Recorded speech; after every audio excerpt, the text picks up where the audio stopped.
Chapter 5. Alice Gets Dressed Too. The housekeeper, Mrs. Downs, propelled Alice down the stairwell from the roof through one of the ubiquitous doors that should have marked the barrier between the servants and the served, and Alice found that they had emerged in a completely different part of the castle. "Miss Latimer," Mrs. Downs said, with no hint of subservience, "if you do not hurry to your chamber, your guests will come to breakfast before their hostess." From the tone of her voice, Alice understood this would have been an extremely bad breach of etiquette, only slightly less uncouth than cannibalism. "Yes, but," said Alice, a trifle out of breath. She hadn't expected her morning to include a jog. "Walk, not talk, Miss Alice. There's much to do," scolded Mrs. Downs. "I was only trying to help my brother understand the situation we are in," Alice said, sounding much less confident than she felt. She knew her explanation was reasonable, and also that Mrs. Downs didn't know the most important revelation of the last half hour, that Brian didn't have enough insulin to keep him alive to the rest of the weekend. Alice would have explained this, but she had an uncomfortable sensation of being swept along. She was getting the rather distinct impression that Mrs. Downs was not a great listener. This was because the housekeeper was propelling her down yet another hallway at the same quick pace. It seemed that Mrs. Downs was intent on using this opportunity to give her a lightning-fast tour of the castle. "This is the family wing," she said, and with a firm hand escorted Alice down the grand staircase into the formal hall. "You and your brother will undoubtedly spend much of your time on this side of the house. Cloakroom, water closet, sitting room, and the yellow parlor, which the dowager enjoyed when she was younger." She indicated each of the rooms in turn. "The parlor looks over the garden, and no doubt you will find it a pleasant space." Alice dutifully glanced through the doorway to the well-proportioned room, tastefully furnished with a quantity of yellow pillows. A curtain billowed as if to welcome her into the room, but before she could go in and close the window, Mrs. Downs was already leading her out of the room and along the hall. "Excuse me, but if you would just give me a moment," Alice tried again. "Please don't dally, Miss Alice," Mrs. Downs said firmly. "We mustn't be late." But Alice was beginning to resent being herded along like one of the sheep she'd seen outside. "I couldn't help but notice that there are a lot of windows open," she said in exactly the sort of politely interested tone she used during company meetings when she had to give her manager a hint. "It's so cold. Do you think that's really wise? This close to the ocean, the weather must be damp often," said Alice. Mrs. Downs returned a stern frown. "It must be quite a job to keep everything so nice and dry." Alice then attempted a sunny smile. To no avail. "Great hall, blue parlor, ballroom," Mrs. Downs barked as she marched Alice along at a brisk pace. Not one for small talk, Alice decided. Mrs. Downs kept a guiding hand on Alice's shoulder all the way down from the dining room, past the music room and drawing room, up the creaky stairs and down to the groaning hall, outlining in hurried yet laborious detail what went into running a house of this size efficiently. She pointed out the southern wing on the other side of the broad, formal staircase, which was where the guest rooms were located, but did not invite Alice to intrude upon that part of the castle. No, instead it was back to the family bedrooms. Alice, developing a stitch in her side, was quickly figuring out why an in-home gym was not needed in such a ruthlessly run 19th century household. "If I could just talk to you for a moment," Alice tried yet again. "There's tucking time and walking time, Miss Alice," said Mrs. Downs brusquely. "It's best you learn the difference." While Alice wanted to get to know Carl the Castle in case she needed to search it for trapdoors or something later, she couldn't help but notice that Mrs. Downs was going out of her way to exaggerate the size of the house. Alice was sure they crossed back and forth through the same hallway more than once. Probably it was to prove a point that it was a big house and things had to be done in a certain way. The housekeeper's way. Her disapproval of young ladies who wandered about the castle any which way they wanted to was palatable and clearly an affront to all that was decent. Alice clung to her belief that she couldn't save her brother's life, sequestered in her room, so she squared her shoulders and tried to ignore the feeling that she was still in high school and about to be grounded. After all, it was not like they could take her cell phone. She didn't have any. She interpreted Mrs. Downs' rule against talking to mean just like in high school.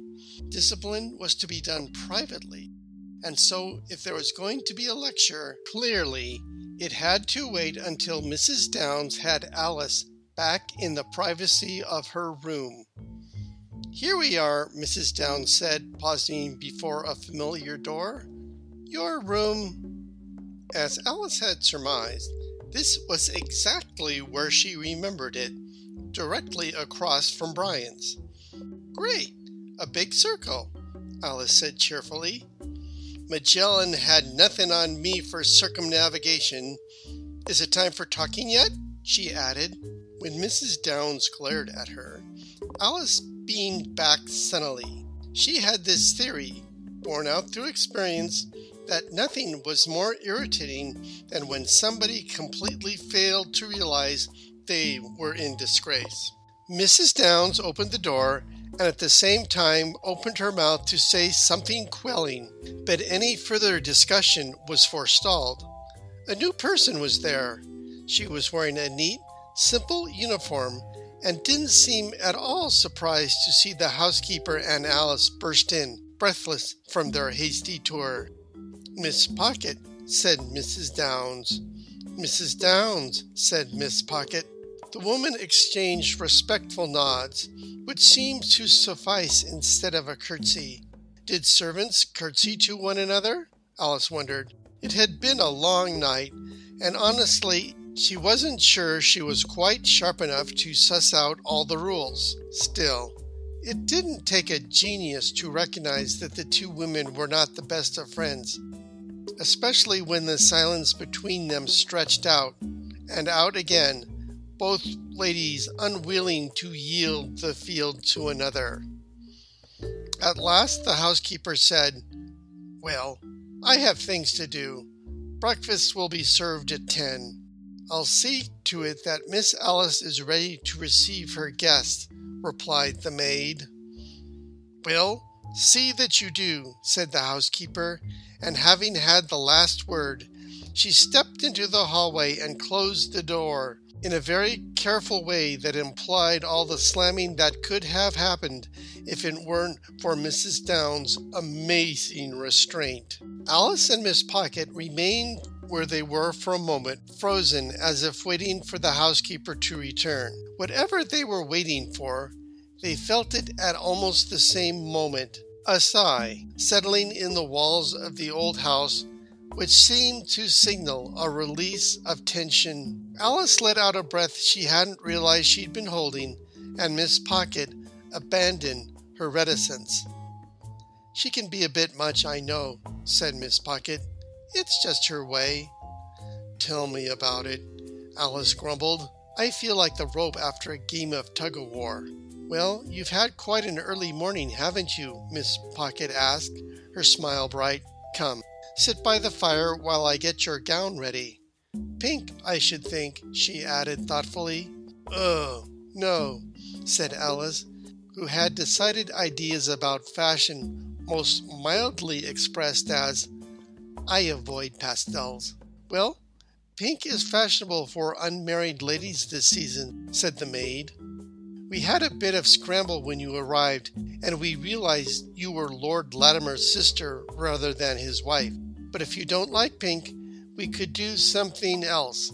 Maybe orange or yellow," said the maid, who crossed the room toward a stately armoire set solidly against the wall. "With your complexion, we wouldn't want to attempt a blue." As Miss Pocket bustled, Alice had a moment to take in her room. Now that she was not struggling back from the consciousness of having been transported to a different century, she liked it better than she had at first.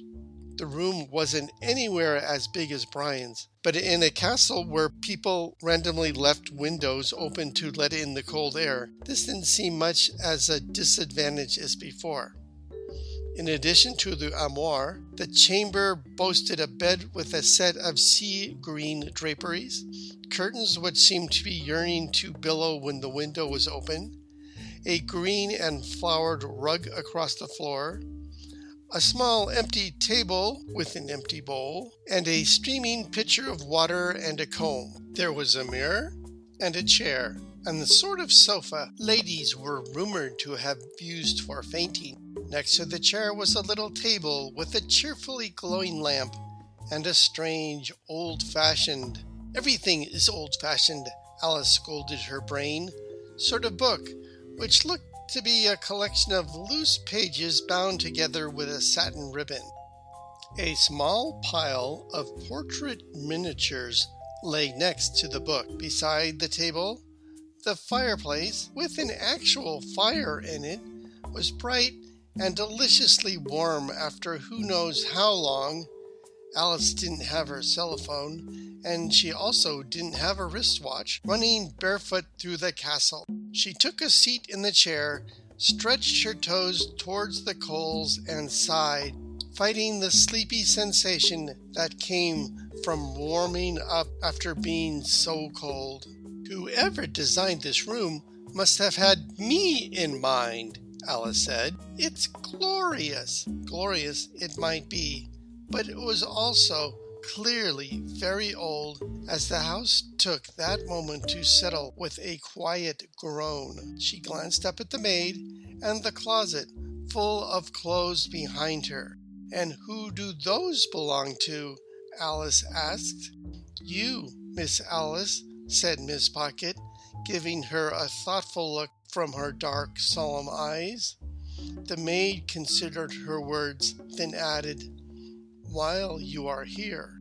Alice raised an eyebrow skeptically. "I know for a fact I didn't pack for this trip," she said, "so I doubt any of these things in that closet will fit me." Alice was a rock star, if only in her garage band, fit enough and plenty cute, but definitely not the sort of girl who could wear clothes off the rack. Petite plus, the labels on her favorite things said, and more than once she had to fix her clothes, which usually involves someone adding inches of fabric to the waist and taking them off at the hem. With Alice's income, she couldn't afford tailoring, so that someone was usually her. "I think you'd be surprised," said Miss Pocket. "In my experience, the senders don't leave things like that to chance." "The senders?" Alice said sharply, her Nancy Drew senses reawakened. All sleepiness vanished. Miss Pocket nodded. "The ones that sent you and your brother here." Alice frowned and considered the maid thoughtfully. "You're a time traveler, like I am, aren't you?" she asked. "What's your name?" "It's Susan," said the maid with a wry smile.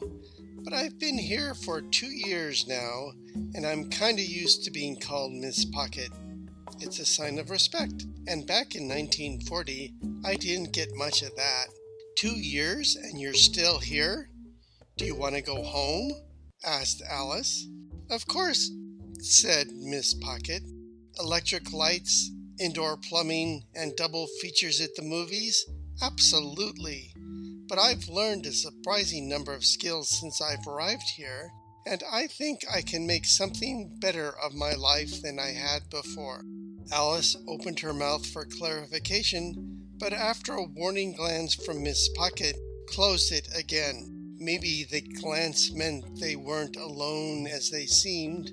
Alice remembered that the servants' passages ran quite close to some of the living chambers. Or maybe it meant that an explanation would come after they'd finished assembling her costume from the intriguing collection of gowns in front of her. Her curiosity wasn't satisfied, but the questions had to remain temporarily unspoken, whirling and bumping against each other inside her own head like balloons in a high wind. "Apricot, yes," said Miss Pocket in triumph.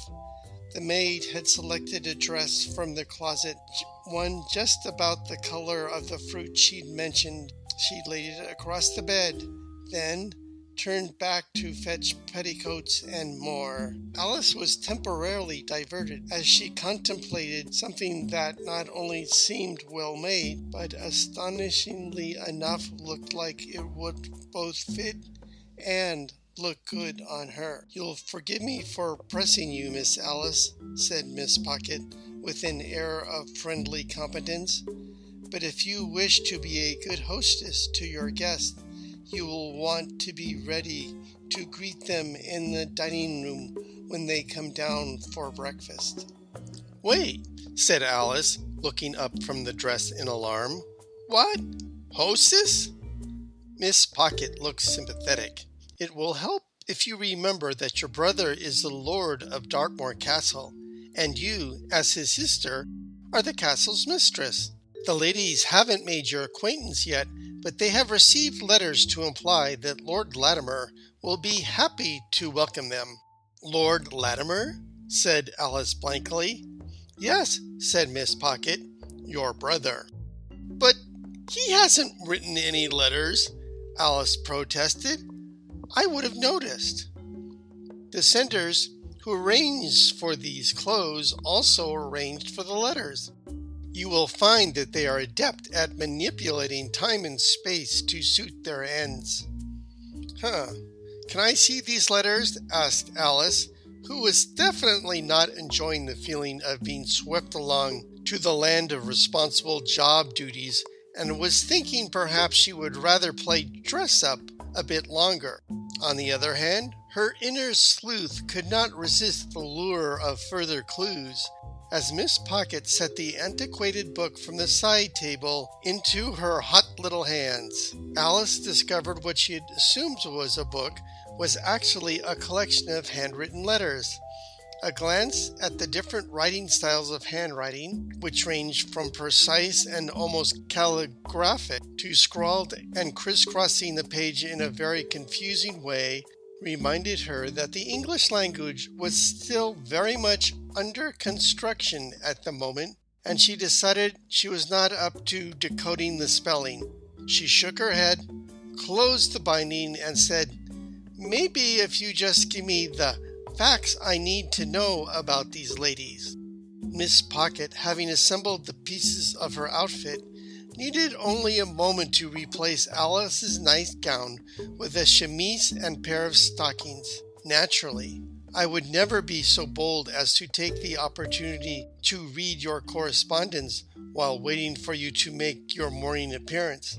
But if I had read them, and I had also overheard Mrs. Downs talking with some of the other servants early this morning, then I could tell you there are 3 very distinct ladies who have set their caps on Lord Latimer under the guise of soliciting funds for different charities." Rising, the maid reached for another item of clothing. "Okay," said Alice from underneath a descending petticoat. "Who wants what?" "The lady of most distinction is Lady Iris Patten. She considers herself one whose opinions matter much in society. She is seeking funds for a convalescent hospital. Just some laces here. Turn a bit. Hold still. Thank you." Miss Pocket's fingers flew. "Iris, society girl, influencer, "Got it," said Alice as she saw Miss Pocket's sartorial effects beginning to take shape. By the clock on the nearby table, the deadline for breakfast was fast approaching. "Lady Patten," corrected Miss Pocket. "Lady Patten," echoed Alice. "Now tell me about the others. Who's number 2? Number 2 is from Abbotsbury. Well thought of locally is our Miss Eliza Spencer. She is seen as quiet and pious and is considered to have the finest gardens in the district.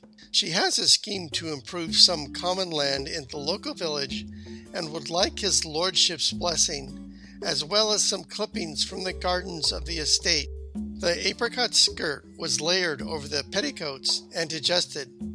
"Getting there, my lady. You are doing quite well." Alice was not immune to praise, but ordinarily would have rolled her eyes at the thought that it might take any particular skill to stand around and allow someone to dress her. However, considering the number of laces and buttons involved, she could see how a twitchy sort of person might be a nightmare to try and get dressed. "Thank you," she said. "And what is that now?" The stomacher, my lady. It completes the look, you see." "Yes, and the embroidery is very nice," Alice agreed. "You're going to pin it in place then?" "Yes, my lady. It smooths the lines, you see." Alice did see that the effect would be pleasing, but she also saw Miss Pocket intended to put the decorative front piece in place with a double handful of straight pins. She focused on the opposite wall and tried not to hold her breath. "That's ladies 1 and 2 settled." Unpunctured, Alice exhaled and continued the hasty review. "What can you tell me about number 3? Mrs. Leona Tucker, a widow. Her ex-husband was considerably older than she, and when he passed away, he left her in control of his entire estate. It's supposed to be worth a considerable fortune, but not a genteel one." "What does that mean?" asked Alice. "A fortune derived from trade," said Miss Pocket. "Mrs. Tucker is reputed to have an unconventionally large interest in the running of her late husband's company. She seeks funds for a poorhouse." A sharp series of tugs at Alice's dress accompanied the summary, but Alice suspected this had more to do with the expression of the maid's unspoken opinion of poorhouses in general, rather than her opinion of how well the dresses fit, which Alice thought was beyond reproach. Far from the way movies portrayed these clothes, especially the corset, as torturous, they only seemed firm and supportive, rather than binding, and a little heavier than she was used to. To be honest, with the dressing portion of her preparations nearly complete, Alice was conscious of feeling armored, as if she were a knight preparing for battle. Miss Pocket paused to consider her work. "Yes, apricot." "Very nice. You were correct, my lady. Pink would have not suited you nearly so well." Alice was enchanted with the color and couldn't resist a little twirl in front of the mirror, just for the effect it had on her skirts. "And now, your hair," said Miss Pocket. "My hair, pfft," said Alice. "Good luck. I think I can do something with it, my lady. It has much potential. A few pins here and there, perhaps a comb or a cap with some curls to frame the face." Miss Pocket was staring intently at Alice's hair from a variety of angles. "Well, my brother's the one who got the letter from the mysterious senders, I suppose, telling him he is supposed to propose marriage to one of the ladies," said Alice, for a moment thinking of the wider task. "I feel as if he ought to be the one doing the research." Cognizant of a deadline, however arbitrary, she took a seat in front of the mirrored vanity and let Miss Pocket begin her work with a hairbrush and a comb, and noticed a collection of sparkling pins in a handy jar. "These are what? Hairpins? They're so pretty!" Miss Pocket was too dignified to laugh, but permitted herself a small smile. "It is thought that as a lady yourself, your presence might lend his efforts a little bit more tact," she said carefully. "So far his lordship seems determined to do things that only amuse him," suggested Alice, reflecting that among the castle servants, word really did travel fast. Miss Pocket began looping and coiling Alice's ordinarily impossible hair up in a very elegant style, something Alice would never have dared to attempt without a net. "Yes, my lady," she said, her mind clearly on her task. "And if I am the one best equipped to keep things on track, I ought to be the one who knows most about the ladies," Alice asked, but only rhetorically. This was not her first rodeo, and she'd been in charge of keeping Brian in line a number of times in the past. She began to realize with cautious optimism just where Miss Pocket was going with her hair, a confidence that took a serious dip when the maid pulled out a literal iron out of the fire in order to curl her hair. "Quite so, my lady. You will be expected to, hold still." Miss Pocket looked thoughtful as she deftly applied the 1810 equivalent of a curling iron, a name which was quite literal to Alice's here and now, to the hair surrounding her face. "Smooth the way between them as Lord Latimer navigates his impending courtship," she concluded. "Well," said Alice, holding very still, "I'll be interested to see how that goes. My brother wasn't all that receptive to dating advice back in the 21st century, so I'm not expecting him to take a huge leap of faith in it now that we're here, even though his life literally depends on it," she thought. "He's not going to be much for chivalry, or maybe even table manners. With the castle, its lands, and its rumors of wealth to consider as part of the matrimonial package," said Miss Pocket, perhaps a trifle cynically, "the ladies will possibly be willing to overlook a little bit of eccentricity in his behavior. So Brian is a catch?" Alice again reflected on the changes that a century or two and a castle could make. "Oh, yes, Miss." Miss Pocket seemed more focused on Alice's appearance than the topic of their conversation. "The story we have put out is that the Dowager died without issue. Her estate has been unoccupied while her solicitors have been at the task of finding whether she has any relations to stand as her heirs." "Brian?" guessed Alice. Miss Pocket nodded. "And you, his sister." Alice chuckled. "Probably the only funny thing that has happened in the last 8 hours is when everybody assumed that I was his wife. Boy, were they surprised." The maid smiled, but perfunctorily, since she was strategically applying hairpins to Alice's coiffure. "Most of the servants don't know about your unorthodox arrival, only that having been sequestered away in America, you and your brother are but recently come to England to claim Lord Latimer's rightful title and considerable estate, increasing the noble of rich nobles by one. Yeah, a catch. But Brian is no..." Alice began to argue further, but then she half turned, caught sight of her reflection, and froze in astonishment. "Oh," she said, very pleased by what she saw. "That's..." She hesitated, shook her head, and admired the way the hairstyle made her neck look longer, and the new curls framed her face in a very flattering way. "Well," she said, "I'll never create this on my own." Her hand lifted, almost on its own, but she didn't dare touch the work of art that was now her hair, afraid she might spoil it. "It's a miracle! You're a genius!" "Thank you, my lady. "It did turn out well, I think," said Miss Pocket. "Just in time for breakfast." "I have never looked so grand for a breakfast. Thank you." Alice was still enchanted with her flattering new look.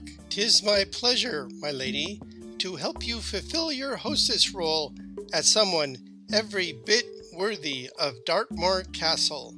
"Naturally, that's what I want," Alice replied, "to make the castle proud. His name is Carl, by the way, and don't worry about trying to master the little tricks of etiquette," Miss Pocket said. "You're from America. I can assure you that your friendly nature will go a long way to smoothing over any small mischances, and the rules of general politeness apply in every century. For the nuts and bolts details, Mrs. Downs will see you through. To all the rest, it will be understood that you and Brian are just two more interesting oddities from the unexplainable America." End of Chapter 5.